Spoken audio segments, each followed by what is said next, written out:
5, 4, 3, 2, 1, 0. In order to draw closer to Jesus Christ, we have to know him and know about him. We talk about that a lot here on Ignition. But in addition to him, there's somebody else that we need to know in order to draw closer to Jesus, and that's ourselves, me, you. In order to draw closer to Jesus Christ, it's necessary, as often as it was overlooked, it's absolutely necessary to grow in self-knowledge and self-awareness. But why? And exactly how do we do that? That's what we're going to be talking about today on Ignition. Welcome to the show. I'm your host, Dr. Chris Bergwald, and we want to set your faith ablaze so that you might live the adventure that comes from a relationship with Jesus Christ. Before we get into the topic of self-knowledge and self-awareness, we want you to know that we love listener feedback. So if you've got questions about today's episode, or if you have ideas for future episodes, please contact us. And the easiest way to do so is by email. And the address is ignition@sfcatholic.org. Again, ignition@sfcatholic.org. I'm joined in studio once again. People are going to get sick of me by now. Oh, Kranz. Renae Kranz is here. Renae, Yep. What's your job here again? Remind me. I lost track. I don't know. I wander around, the halls. You wander the halls, indeed. Usually you wander. Usually you end up in my office one way or another, but not in order to bear your soul. Well, maybe sometimes. I don't know. Yeah. So we're going to talk today, Renae, about knowing ourself. Right. And you and I actually, along with the rest of the diocesan staff here in the Diocese of Sioux Falls, at least, really spent a day on this topic. Yeah. So this is one of those times where I didn't give you any advance notice of the topic because I wanted to sometimes I like you to respond in a fresh way. So in light of, it's called a stupid way. In case you were wondering, I said fresh. I said fresh. Sure. Thank you. So, just when you think about how I opened this show, in order to draw closer to Jesus, we actually have to know ourselves. Yeah. Do you have an answer to this question? Why? Why do I really need to know myself in order to know him? Okay, well, I think this might be cheating a little bit because we went through that retreat and everything and did some of this stuff. But to so me, you're actually prepared for this episode. Usually, I don't prepare you. Yeah, an entire day. Yeah. What I got out of all of that was that we have to know ourselves because we have to know what our gifts are. If we don't know, or at least what our tendencies are the things we're good at are, even if we're not using them right now, because those are the gifts God gave us. Yep. If we don't know that, then we probably won't cultivate them or use them for good instead of evil. Yep. Yes. For good instead of ill. Yeah. How can I use my strategic ability? Right. Exactly. To plan Dr. Nefario. Right. Yeah. Right. So I think there's definitely two dimensions to this. On the one hand, I think if I want to grow God's kingdom, I need to know, I think you use the gifts, strengths. Mm-hmm. Yep. What are my strengths and how can I best, I hate to use this word, but it's like the word on my head right now, leverage them for the sake of growing growing the kingdom. So the missionary aspect sounds like a weird corporate meeting going on right now. It totally does. I know. But that's not always bad, right? Okay. As long as it actually means something. Right.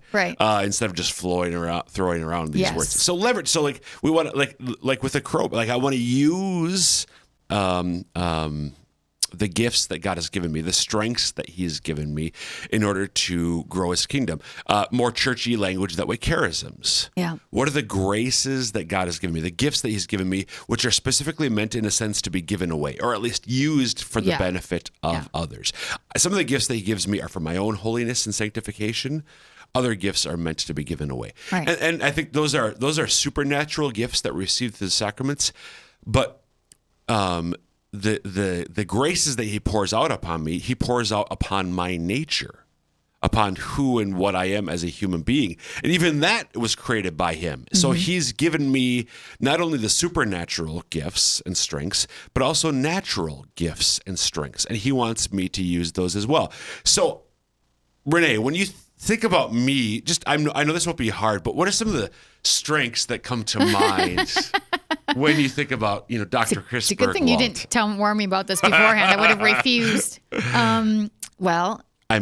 Bergwald's good at teaching things, right. Okay. Usually. Usually. Really good at listening, I think, most of the time. He's very good at hall monitoring as well. That's one of his major strengths. Wow, that's okay. That's too inside baseball. You opened up the. I know I did. I wasn't really. That was a jest, but you started to go through the door. So but now I'm closing the door. Okay. One of the things which is common to many, if not all of those. A couple of them at least. I'm pretty extroverted. Yes. Right? Yes. That is why you're monitor. often seen chatting with people in the hall. Exactly. So I'm pretty extroverted and outgoing, but the dark side to that is actually I've had to cultivate my ability to listen. Right. So the teacher, teaches usually teach. Talking, extroverted talking, but listening is a skill that I've had to foster. So that's a great example of how my natural tendency, my disposition might be to chat, but I need to listen well. So I've had to work hard, and I still have to work hard to listen well. I think you must be doing a pretty good job at it, because I've never experienced like a time where I'm like, Chris just talks all the time. He doesn't listen to anybody.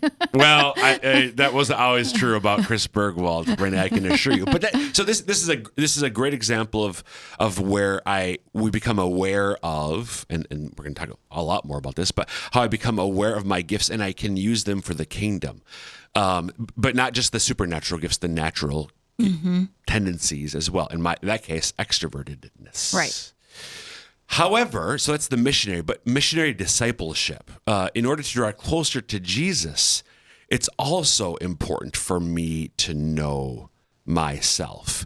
And I think this is maybe a bit more overlooked. Like what is it? Why, in order for me, so this is going to push you a little bit, and you can be like, I have no idea, Bergwald.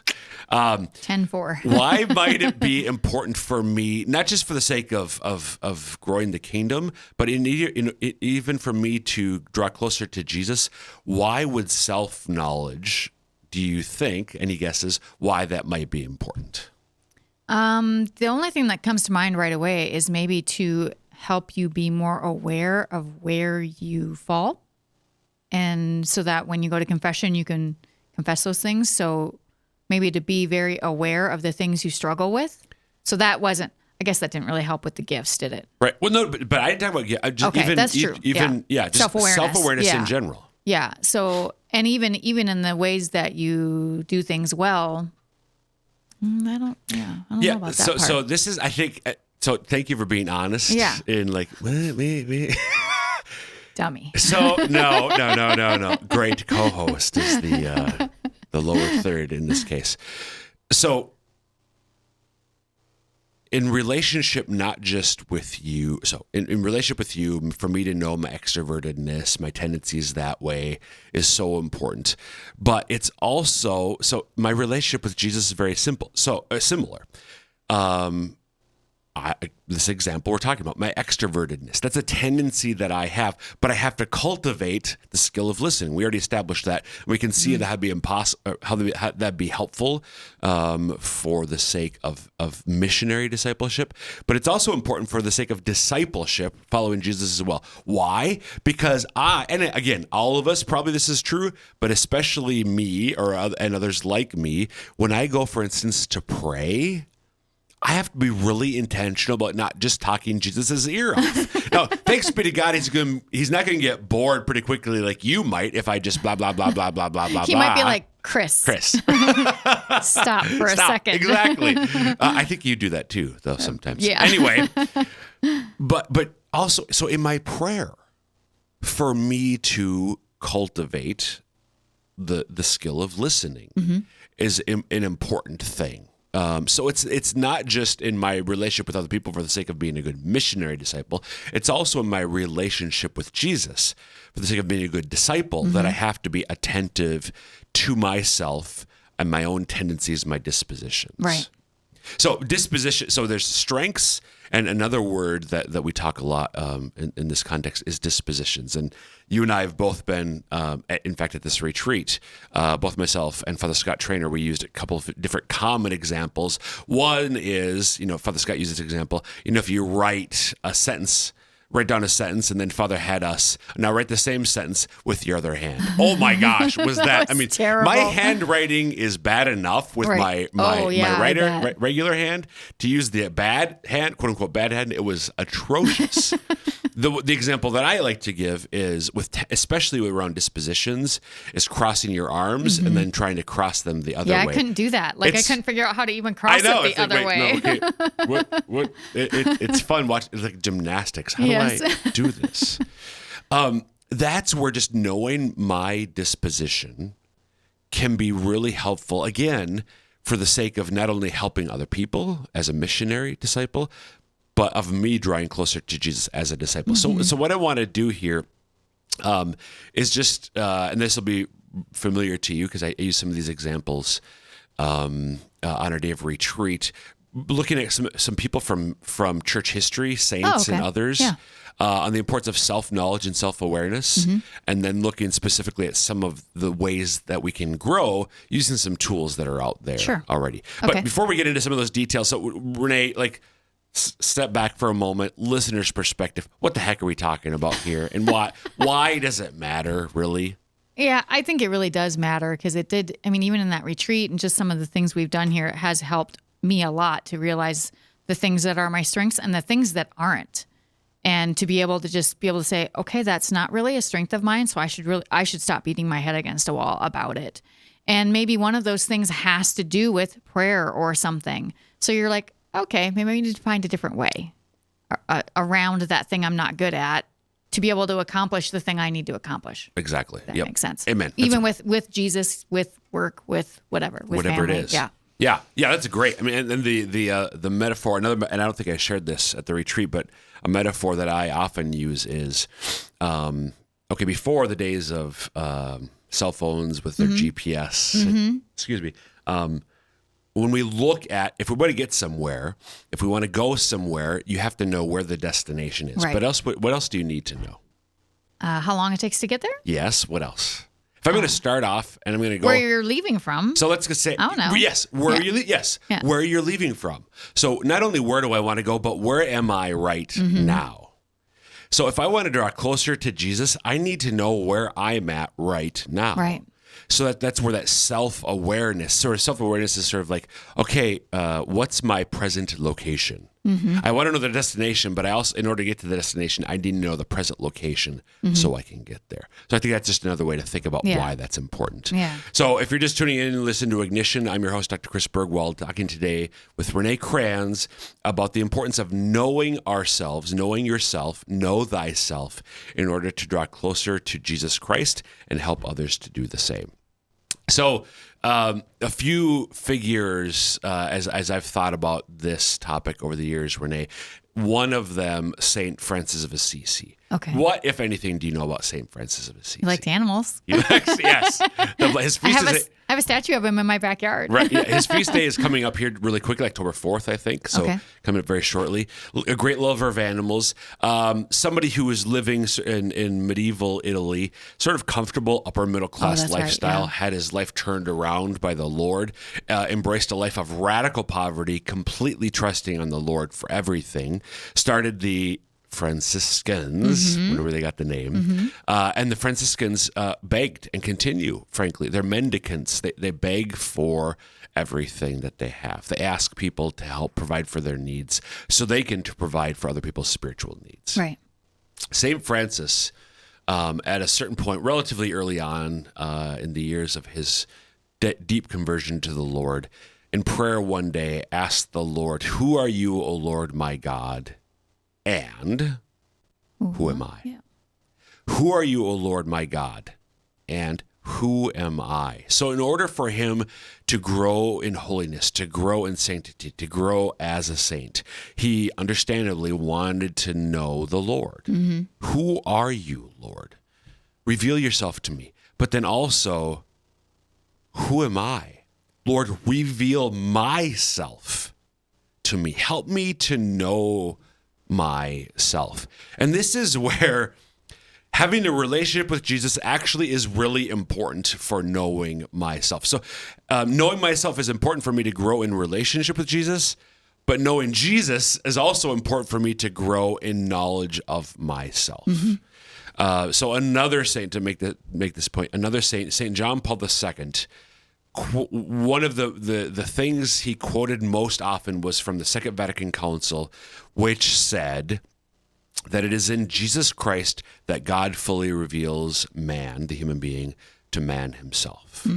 So it's in relationship with Jesus Christ that I become more aware of the truth of who I am. That's one of my favorite sayings. Why? I don't know. The first time I read it, it really hit me that, we really can't know ourselves unless we know Jesus. Or unless we actually work on this thing called faith and salvation and all of that. So why, any sense of, like, how would you articulate, Renae, what do you mean I can't, no, if I just, it's not easy, but if I just took some time to be introspective and sort of turn inward, why can't I, just by doing that, grow in knowledge of who and what I am?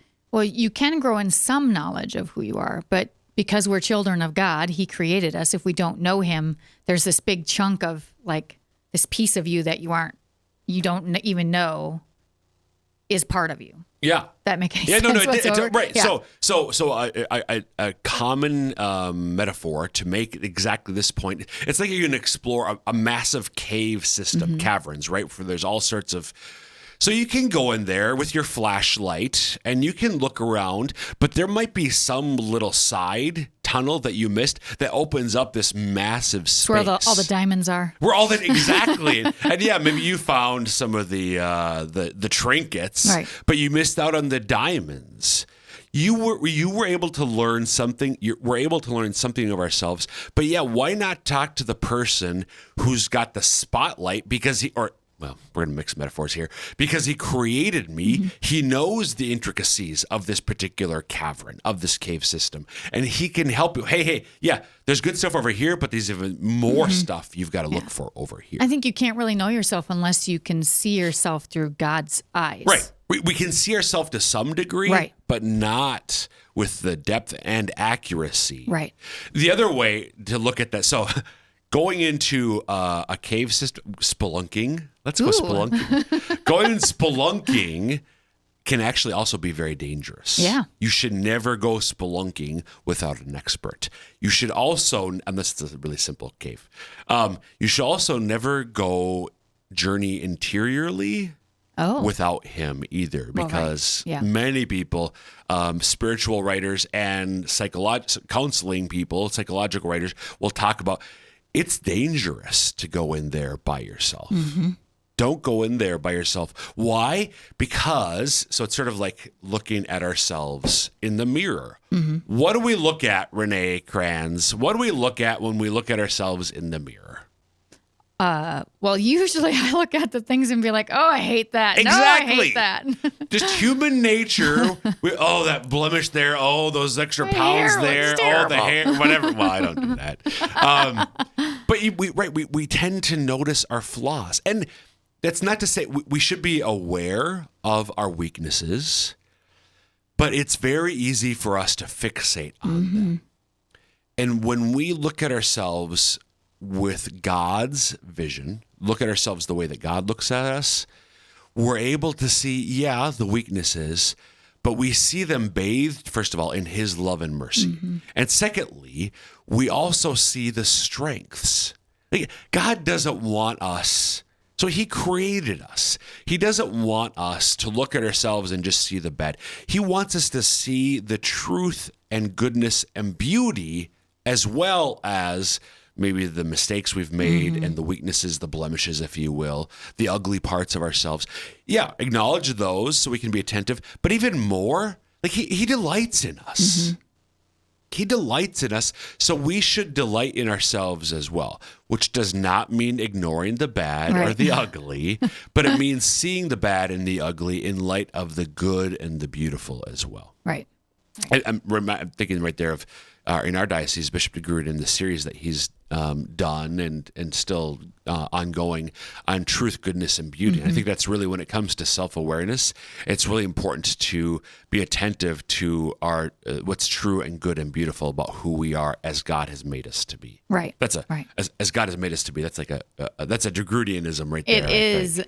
You're starting to catch on to them. Yeah. So just I threw a lot at you as you think about that. Questions, does it strike you in a particular way? Comments along that whole like the metaphor of spelunking, or seeing ourselves as God does, the bad but the good, as even more importantly. Yeah, I think the cave metaphor is really good, just because there are a lot of people who avoid faith and avoid religion and Jesus and God, and they're just missing that big room full of diamonds about themselves if they never explore that part.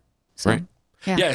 Again, going back to that quote from Vatican II that JP2 himself quoted all the time, it is in Jesus Christ, who made me, that God the Father reveals to me the truth about who I am. It's in Jesus Christ that he fully reveals me, not just us, but me to myself. So as I grow in relationship with him, he's going to reveal more and more of my weaknesses. He's going to help me, maybe especially shine light on the parts of me that I don't want to know about. That the rooms that I've maybe been. There's none of those. I know they're there, but I've been avoiding. But he's going to walk with me into that. Chris, I know you don't want to go there, but you're not going to go there alone. You can go in there with me. So we can have that confidence that I'm not alone as I journey maybe into this ugly part of who I am. He's there with me. But even more, he helps. But look at this. Like, I love this about you. Right.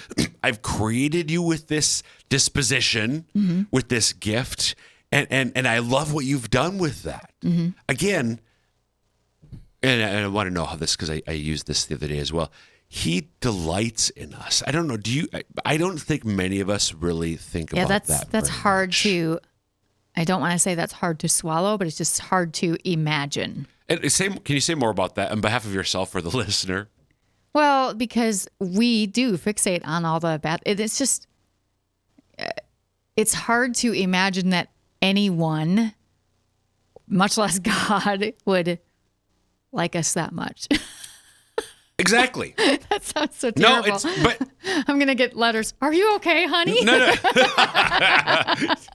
Jeannie, she's fine. Am She's okay. fine. She's fine. This is where the sort of human formation and spiritual formation overlap, because you're not good enough. You're not smart enough, and people don't like you to twist something else. Was that the church lady? No. No. That was Stuart Smalley. Oh, okay, Stuart yes. Smalley. To make the anti-Stuart Smalley. Those are the lies of the enemy. That's not to say I'm perfect. The opposite is I'm perfect and there's nothing. No, that's not true either. But the enemy wants us to deny what's true, good, and beautiful about who I am as God has created me and as he's created me to be. So this is where we have to say to the spiritual enemies around us, literally go to hell, go to hell, because God the Father loves me and he delights in me. He doesn't overlook my faults, my sins, and he doesn't want me to overlook them either, but he does want me to see not only my faults, my failings, my sins, but again, the gifts that he's given me, the dispositions that he's given me, that allow me to draw closer to him in my own way and allow me to help others to draw closer to him as well. Right. Okay, so when we think about all of that, the other thing too, the other scriptural figure that I wanted to focus on here briefly, in light of all that, is the Samaritan woman at the well from John chapter 4. So, do you know anything about the story? If we have time to read it, but anything about that particular story? Yep. She had been married, but then had other husbands, and the man she's with now was not her husband. And Jesus saw her at the well, or was there at the well when she came, and he knew all her sins and loved her anyway. And she recognized that, not immediately, but pretty quickly, and that turned her whole life around. It did, because she goes from being an outcast because she's an adulteress, an outcast who, this is in John chapter 4, she only goes out to the well during the middle of the day when it's super hot. You know, it'll be there, but that way she's able to avoid the other women who don't want to be around her either when they go to the well at the normal time in the morning. So she goes later in the day. She's the outcast, but after her encounter with Jesus, where she realizes, oh my gosh, he's a Jew who's talking to me. He's a prophet. I think he's the Messiah. She runs back into town now with this courage and this passion. Oh my gosh, you got to go back out to the well to meet this man who I think is the Messiah, not only for the Jews, but for us as well. The encounter with Jesus Christ totally changed her. Right. So this is where there's sort of a feedback loop. In order to draw closer to Jesus, I need to know myself. But again, in order to know myself and to overcome my faults and my failings, I need to draw closer to Jesus. So I think that's where, just as we got a couple minutes to go, Renae, I think to encourage people listening to this, we might see, we might be able to look at some of our faults and failings, but Jesus wants to journey with us into those caverns that we don't want to go into. So to trust him in that, and maybe you need another person, maybe to the point of a counselor, Emily Leadham, spiritual guide, whoever it might be, spiritual human counseling, mentoring, somebody to help you with that. But going back to what Jesus said, and John Paul II quoting him all the time, be not afraid. So I want to encourage all of us, encourage you maybe listening today, draw closer to Jesus so that he can journey with you into the depths of your own heart and show you how much he loves you and how he wants to help you overcome maybe those dispositions and tendencies that you've developed that aren't healthy, that don't lead to your happiness and holiness, to use another phrase from our diocese, that maybe aren't for your truth, goodness, and beauty, but are bad and ugly. He wants to help you overcome them as well. So I just want to mention a couple there. We've, especially as Emily's been on Ignition in years past, episodes past, there are a few episodes that I want to mention from the archives that people might want to take a listen to. Episode 216, in which we looked at temperaments. Episode 223 and 224, we talked a lot similar things about personality types and so on. And episode 390 more recently. But just a number of resources out there for helping people to grow in their relationship. Renae, we've got about 10 seconds left. Any final thoughts? No. What? 5 seconds? Nothing? I got nothing. No, it was good. Trust in Jesus, be not afraid, and know thyself. Renae, thanks for being here today. Thanks. And that will wrap up this episode of Ignition. Once more, folks, email us at ignition@sfcatholic.org with any thoughts, ideas, or questions for this or future episodes. And until next time, may God bless you.